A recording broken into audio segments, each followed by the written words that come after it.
To the citizens of the North American Confederation and my fellow micronationalists throughout the world, as my voice and words reach out to the greater community, the Confederation swiftly approaches the 5th year since its initial unification.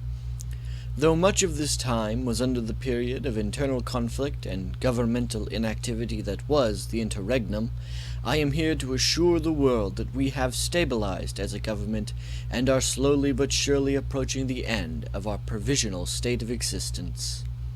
I speak to you today to reaffirm my convictions to the spirit and potentials of micronationalism, to assuage the fears of those amongst you who are reluctant to associate with our nation based upon its heritage and history, and to proclaim, as Prime Minister of the North American Confederation, a summarization and explanation of my government's ambitions on the international stage.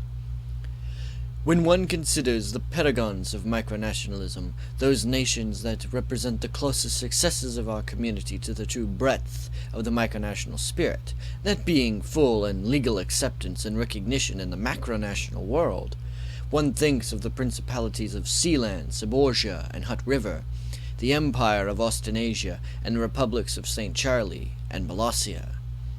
These nations all represent the true echelon of micronational statescraft. But I cannot help but see a pattern amongst these nations, these representatives of our cause. For only one of the nations listed came from the American continent. When one thinks of micronationalism, the mind is naturally drawn to Europe or Australia.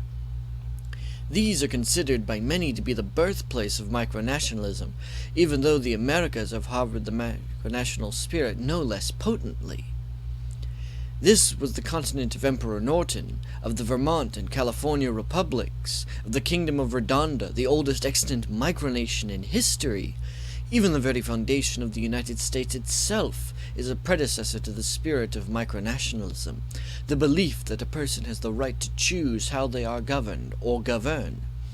We micronationalists are the children of that thought, and it now squanders on the American continent. There are certainly great standards to which the flag of American micronationalism could stand. Ruthenia, Uberstadt, and Molossia, of course, but they are just a start, a drop in the bucket towards the true height of micronationalism. They cannot do it alone. It is in this knowledge, this recognition, that the Confederation stands to take its position in the world. Therefore, it is the position of my government to support politically, culturally, and economically the stability and advancements of American micronationalism, to defend American micronational interests from those forces, outside and within, that would harm or hinder the spirit of our efforts by establishing strong, peaceful relations with nations throughout the Americas and a strong military coalition to defend not only our claims, but those of our neighbors and allies. Beyond the political and military, it is my firm belief that the key to long-term micronational stability lies in the economic sector. Strong trade, resource exchange, and wealth transfer to inspire immigration, influence, and increase micronational regional presence. To this end, we shall always endeavor to promote the many unique potential cultures that might arise and work to establish strong economic and political ties to the same. To show our devotion to this cause, I have recently completed negotiations with Consul Sarkozy of the Grand Republic of Delvera regarding the territorial crisis between our two nations. The Missouri Compact is the result of those efforts and stands as a pinnacle of micronational politics. It is my firm hope that this compact represents a strong beginning to the Confederation's efforts to support American micronationalism and stability for the remainder of my government. I thank you all for your time and wish each and every one of you good health. Long live the North American Confederation.